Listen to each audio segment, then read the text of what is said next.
Hi there, this is Bianca Lopez, and this is Be in the Know, brought to you by OWI and Tail. And I have one of my favorite people who I met at a conference, Nishant. You're the CTO of Uniken and a proud supporter of women in identity. If you haven't seen, there's a t-shirt, we can zoom into it, and there's too many cool chicks, and I happen to make it to the list, so that's the only reason. I'm kidding. Tell me, you've been in identity for quite some time, you fell into it. Tell me your story. Well, as you said, I kind of fell into it because it was just part of being a software engineer. And when I fell into it, I had no idea what I was doing was identity management. Yeah. It was just programming, working with Active Directory, Microsoft systems, managing things like account provisioning and deprovisioning. And then from there, it just grew and grew and grew. And we kind of, sort of took off at some point. And my understanding of the space started to grow. Once I got acquired, the company I was at got acquired into Oracle, that sort of broadened my horizons a bit because I started to look at things more strategically, broader portfolio, and really got a better understanding of where identity management was at that time, largely focused on enterprise. Yeah. What I've now been doing is a lot more around consumer. So talk about it. Yeah. Why do I have this passion, I've shared it with you so many times, that I don't think people actually understand what their identity is. So why did Uniken decide to focus on the consumer? Because it's a really tough problem, right? Yeah. And what is your focus? What do you guys do? So our focus is around the fact that today, when you're dealing with consumer-oriented technologies, user experience and security often ends up being a choice. It's a trade-off. People call it as if it's not. This is not a balancing act. Like balancing acts to me are for yoga and the circus, and leave them there. It shouldn't be an or, it should be an and. Correct. And a big key in making it or converting it from or to and is identity. Identity is the glue that can help you have strong security and at the same time have really great user experience. And one of the challenges we found is people weren't thinking about it that way. Yeah. And a lot of it had to do with the sort of enterprise-oriented thinking, enterprise identity management-oriented thinking that Which has is come what? into consumer Mostly identity management. parameter security, threat levels, leave the Exactly. bad guys out at any cost. And the notion that a end user is a captive audience, which means that you can dictate to them what they should do, how they should engage with you. Love that you're saying this, because most people in large enterprises, especially banks, think they own the consumer, therefore you go my way. Right. And you're saying, screw that, that's not the way to go. Right. The consumer has a very short attention span. Mm-hmm. And they have choice. In the consumer market, end users have choice. If they don't like what you're giving them, they can go to somebody else, which typically employees don't have. So employees just do whatever you tell them to do, whereas consumers, for them, the user experience is a factor in how they engage with the business and whether they want to engage with the business in the first place. And so what you typically find in the consumer space is people downgrading security because they don't want to introduce the friction that security introduces. Yeah. And what drew me to Uniken was a really cool core technology set that really allowed us to expand that into a business value proposition around making it possible for you to get really strong security and at the same time get a really good user experience. So what do you do? What is the secret sauce? Because most people get in love with like a point solution. I used to be in the biometric space. Like they fall in love with like, okay, I'm going to put Touch ID and the world's going to be beautiful, even though they don't realize that. By the way, if your SDK, I need to do this parenthesis, if your SDK uses Touch ID, you get a token back. You don't actually know if it's me or if it's Nishant, who I gave my phone to. So you have actually no idea. So back to this, how do you do that? What is the secret sauce in the core set of technologies, and what are some of the principles that you guys use to change that game for consumers? Sure. So we used to call it unified defense in depth. Okay. I think the industry broadly has moved towards this terminology called zero trust security. Okay. Explain to people in plain terms, what is zero trust security in your eyes? So in my eyes, zero trust security, a term that I actually don't like because it has a very negative connotation when you hear about it the first time. But how do you going to build an infrastructure of zero trust? Exactly. I think, but the core principle is, I think, correct, which is you start from a point of zero trust and you build up the trust very rapidly to the engagement model by making sure that all the elements required for you to get the trust are there and present. You're essentially validating all the elements. Just like a human builds a relationship. Like, I don't trust you today because I just met you, but over time I gather insights, you tell me things, and I'm sort of collecting that history to build, yes, do I trust you with my bank account versus do I trust you just with my Twitter handle? Do I trust you with everything that I have? Right. Is And that the notion of how this gets sort built? of. So you brought in an element around identity engagement, and so identity engagement is one aspect, which is doing things like strong or high assurance identity proofing, and using high assurance identity proofing as a way of establishing strong credentials.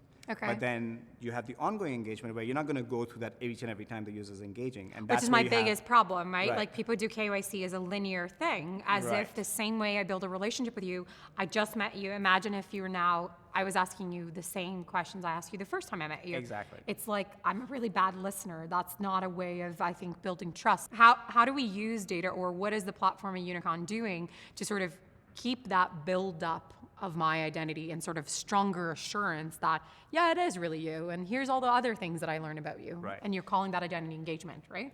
Right. So the notion is authentication has always been built around the notion of authentication credentials. Credentials is a term getting overloaded right now at this conference, especially because we're talking about it in different aspects. I know. But What is your authentication definition of credential? Well, it comes based on where you're coming from. This right? is why this industry is darn complicated, guys. But yes, okay, back Exactly. to authentication But credentials. the point is, authentication tokens or credentials, whatever you want to call them, your username, password, essentially, was always a proxy for you to use to re-engage with the business without having to go through that first flow all Original over onboarding again. again. Right? And one part of this is that from a platform perspective, what we tried to do was bridge the gap between the two, which was oftentimes as a business, as a bank, you would go through this process of setting up a really strong high assurance identity through KYC. Yep. And at the end of it, you would give out or hand out a really weak token, which was Normally, a username, password, yeah, or something to that or a effect. RSA token Right. or anything. Yeah. And obviously, because that was not strong enough, you had to add in additional layers for two factors. So a lot of banks went to SMS-based 2FA. PVQs, like personal verified all that sort of questions, stuff. all that fun stuff. Right. Yeah. And what we now know is, if you look at it from a security perspective, you have a much broader environment that you need to worry about. SMS OTP is a problem not just because of people getting Man in phished, the middle and people getting but phished. it's also yep. because of devices Of having course, malware I that get, can capture it. and I get insane. And just talk about the user for a second. Like if I'm in a roaming charge in a different country and I need to get an SMS push notification, I'm annoyed. Right. I'm like, I just gave you two other things. Like, just get me through here. Right. Like, can't you just take an accelerometer, the data around it? What can you do? Right. So what are you doing to change that? So what we're doing is we're basically bringing in multiple aspects of security protection into one solution. So the idea is if you're a bank that has a mobile app that your customer is using, make that mobile app first and foremost really locked down against device, network, and identity threats. So that Okay. it becomes really locked down against all So it's the a major vectors of breach. multivariable component in order to make the decision Right. making. And you need to make all of those work together because if you're handling device threats separate from identity threats, separate Which from mostly network are. threats, Most inside of enterprise live in silo. They'll And have it's- QRadar to look at, events, and then they'll have something else to look at over here, and then none of these things to usually communicate to each Exactly. They're all point solutions. And essentially, you spend months, maybe sometimes even years, integrating all of them together. And what happens is day one when you release it, it's perfect, and then it immediately starts degrading. Yeah. Because you have different patching solutions And just and data everything. It richness just- gets lost, Yeah, right? and so having all of those point solutions just moves the attack vector to different aspects. The attackers now look for the sort of the mortar in the middle of the bricks. What is that glue that I can attack to get through through it? So SMS OTP, I can compromise it because I can do a man-in-the-middle attack, or I can put malware that can automatically pick it up and replay it. Nothing to do with your SMS OTP infrastructure. Yeah. It has entirely to do with the device that was operating on or the network you were connecting to. And users connecting to free airport Wi-Fi's or just downloading free VPNs, which are all doing man-in-the-middle attacks. Which people do that all the time. Because Exactly. they're not conscious of it. But we shouldn't blame the user for that because course it's not. not something They don't know. they That's don't not know their the threat problem. model, Yeah. right? So They're so not sitting there in the airport going, what am I giving away now? Exactly. So the idea here is let's make sure that you have a seamless security package that brings all of these together into one solution that you add to your mobile app and really make that mobile app strong. So against Unicron all is of an this. SDK that has a set of APIs that I can integrate to my app. Yes, and Okay. it also, on the other end of that, provides a set of API side gateway that essentially allows you to have a strongly authenticated, secure connection from that mobile app to your backend. Okay. And that provides you end-to-end privacy and security control, which is critical where you're worrying about third-party intrusion, man-in-the-middle attacks. But that also Or when you're opening your APIs, if you're in Right. open banking standards and saying, now I want to connect to more products. Exactly. And once you have a strongly authenticated secure communication channel with your customer, it really opens up the possibility of extending security to other channels that you typically don't think about. So oftentimes what happens today is banks spend a lot of money really securing their web and their mobile, and the attack vector shifts to the call center. Yeah. Because it's really easy to call Weakest up customer point, service yeah. and do an account takeover attack through the call center, which now gets you into digital. So ignoring other channels, and especially today's environment, you have new channels like chatbots and Too smart many home assistants. channels, yeah. You need consistency across that because the inconsistency gives a weakest link issue for you where attackers look for where's the weakest part of that, and that's what I go after. Yeah. It creates frustration for end users, and the more frustration, the more variability you create And for it's end users. not linear that they do this. They're like, okay, now we're going to go into another channel. We're going to put the same processes. It's like, no, you missed the point. Context, Right. devices, everything has changed. Exactly, it's all completely different. So if you can create consistency and create uniformity for the end user, uniform experience, a simpler experience, that's really what sort of drives the customer experience to be better, more intuitive, more natural for the end customer, and drives a better engagement model, bigger share of wallet, and you can. Some of the interesting stuff we've been doing You is probably get so much rich data in order to be able to like actually service your clients and make decisions on what is their process from beginning to the end, right? Because if you're Right. connecting these data sets, now I have a very different view of my journey. Correct. And you're also, because the engagement model is more natural, you're actually getting higher engagement with customers.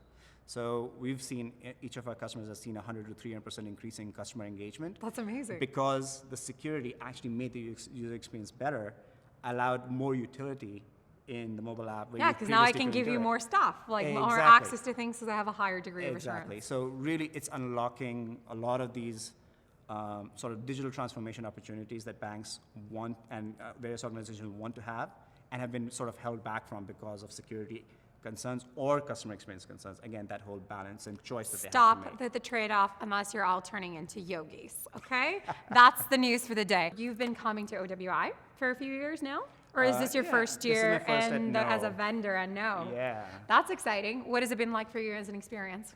Really good. It's really interesting to see some of the conversations that are happening here. Obviously, a lot of conversations on things like self-sovereign identity, which is really interesting. A lot of focus Interesting on from an intellectual perspective or interesting Intellectual. from an application? Okay. Intellectual. I had a feeling. I think right now, self-sovereign identity is at that point where I think It's a human dignity problem. Heather Wesson put it really well in her tech talk yesterday. She said it's at an experimental phase, Yeah. and we're not going to figure out all the issues and the problems, and therefore get to the promised land unless we go through this experimental phase and have critical thought and critical thinking around And this, conversations, and conversation yeah. around it, and have multiple players bringing in and adding a little bit of co-opetition into the mix. Those are critical elements in creating something that can succeed in the market. So I think there's a lot of conversation happening here around that. There's clearly a lot of conversation happening around things like where is identity management going? Not just in the self-sovereign space, but things like what is the future of identity proofing and verification? How are we going there? What are the phases and who needs to exactly. in-house versus outsource? I just hope this industry changes and this like literacy conversation like carries on and we stop talking acronyms because it's just painful. Yeah. Nishant, I have to thank you for coming on My the show pleasure. as My pleasure. always, and thank you for being a supporter of women in identity. And I hope I get my own T-shirt soon. And Absolutely. be in the know, and we'll see you next time.